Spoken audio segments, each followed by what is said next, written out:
Hello, Sagittarius, Sun, Moon, Rising, and Venus signs. Kamusta kayo? Sana po nasa mabuti kayong kalagayan.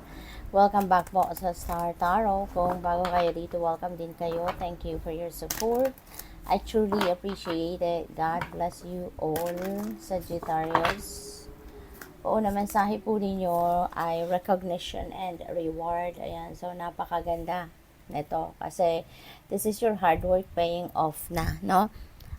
Kung ano man itong mga pinagsikapan ninyo, eto na yun, makukuha mo na yung bunga.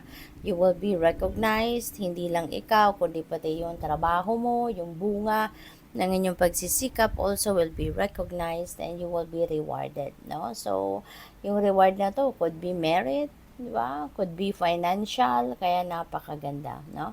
Isa itong napakalaking tagumpay para sa'yo.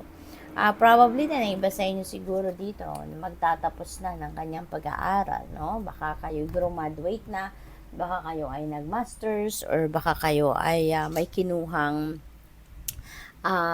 special studies, kaya yan. So, maaring yun ay matatapos nyo na sa ngayon. Kaya congrats.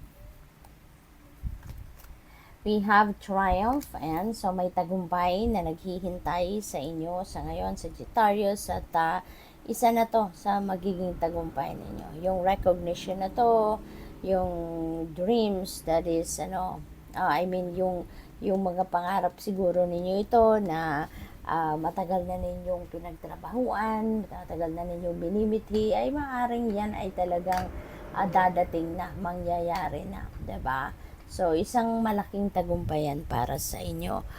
Probably then, no, yung tagumpayan na to could be in other areas of life. Hindi lang yung kung ano ang pinagsisikapan at pinagtatrabahuan ninyo sa trabaho or sa career ninyo, sa negosyo.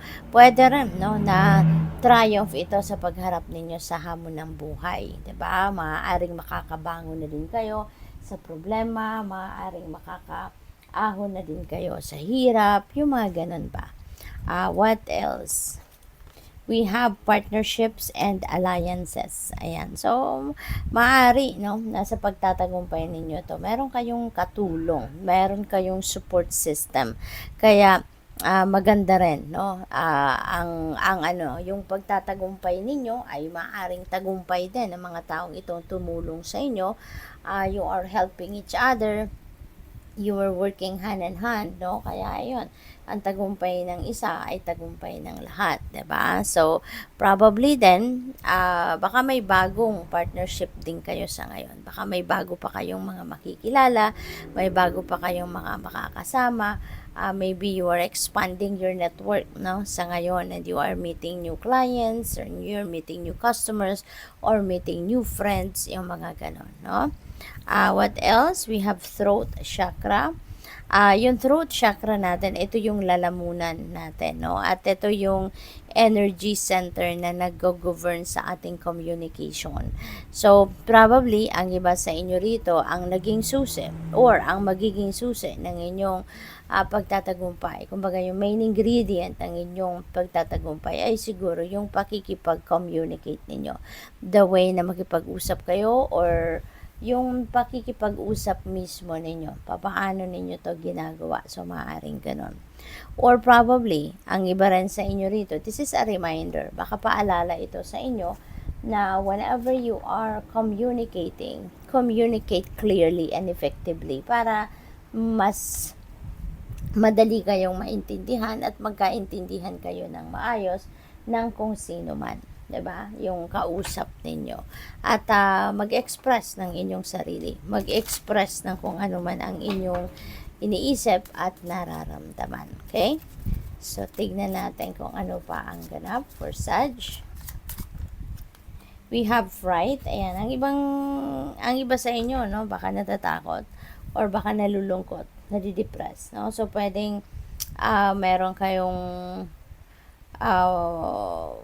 failure, maaaring ganon, or merong bagay dito na pinagkaabalahan kayo at hindi nag-come to fruition. So, pwedeng may ganong ganapang iba sa inyo rito, no, na napaparanoid kayo. We have memory.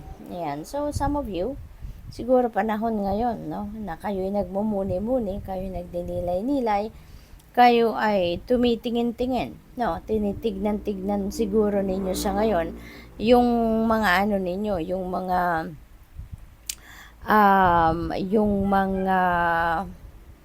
mga videos ninyo, mga photos ninyo kung saan nagkasama kayo ng kung sino man, no, sa mahal ninyo sa buhay. Kumbaga parang reminiscing kayo. We have indulgence. Ayan. So, merong yung parang pagsasaya, merong pag-i-enjoy ng time together, no, with your friends or siguro mga kapamilya ninyo, mga kapatid ninyo, matagal na hindi nakakausap, nakakasama. So, ngayon siguro you are going to enjoy, no, each other's company. Kaya napakaganda. So, enjoy nyo lang yan. Or pwede rin na meron kayong mga bagong kaibigan or bagong magiging kaibigan. So, maaring yun, no? Magpaplano agad kayo ng isang pagkikita, isang bonding moment, no? Maaring ganun. So, mag-iingat din kayo because there could be an accident dito. Pwedeng involve kayo dito directly or pwedeng mahal ninyo sa buhay, no? Or someone you know, no? So, maaaring may ganun. Pero, sa inyo, mag-iingat kayo, okay? Lalo-lalo na pag lumalabas kayo ng bahay, no? Or kahit sa loob ng bahay, hindi ba?